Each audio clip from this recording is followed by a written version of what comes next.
I've always been aware of the role of class.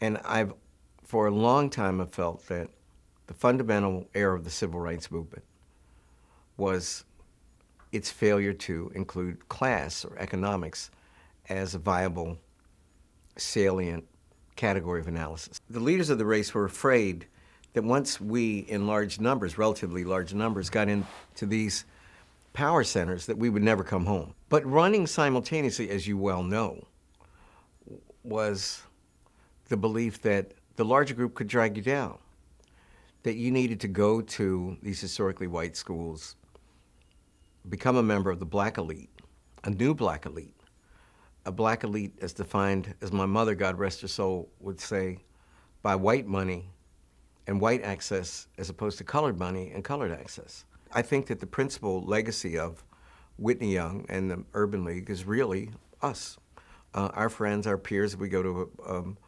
a Christmas party at, in New York, you look around the room and there were people we graduated with and people who work in corporate America and people whose children are probably also at Harvard and Yale, went to private schools. It was naive of Whitney Young or Martin Luther King or anybody else to think that we were all going to be in the same economic class. Herbert Marcuse, whom we had to study as undergraduates, said the principal effect of the civil rights movement is going to be the integration of the American middle and upper middle class. And people thought he was being cynical old Marxist, but he was absolutely correct. It was never going to be about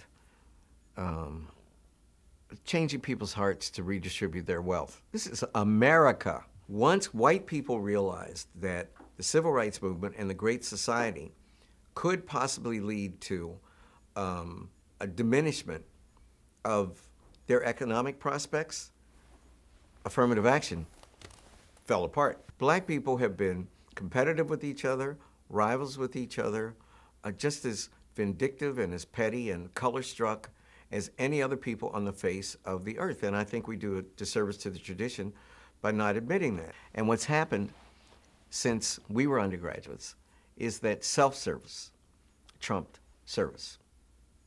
The class divide in the African-American community became more pronounced, which has always been there from slavery, underwent a remarkable transformation precisely because of people like Whitney Young. I think the election of a Whitney Young-like figure as President of the United States, someone well-educated, smooth, articulate, at home equally in black culture and white culture, signals a change that I didn't think I would see in my lifetime. A change in the willingness of regular white Americans to vote for a person of African descent. But I think that's the only level of change that I can imagine right now. It doesn't mean that black people or from the inner city are going to flood into the middle class. It doesn't mean that black kids are going to stop doing drugs. It doesn't mean that black teenagers are going to stop having babies out of wedlock.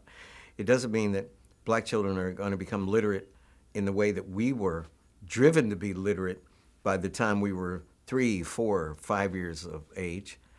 I don't think that the class structure of the black community is going to change one bit by the election of Barack Obama. Whitney Young and Martin Luther King would die all over again if they came back and saw the out-of-wedlock birth rate among African-American teenagers, the literacy rate, functional literacy rate, the high school dropout rate, or the high school completion rate. We have imbibed our own demise. We're making the choices that are killing us. And we can't just keep blaming white people. We have to have a civil rights movement within the African-American community. It doesn't even mention white people. I think that Whitney Young was a prophet. I think that he died precisely at a time when few people understood how brilliant his vision for racial transformation of American power was.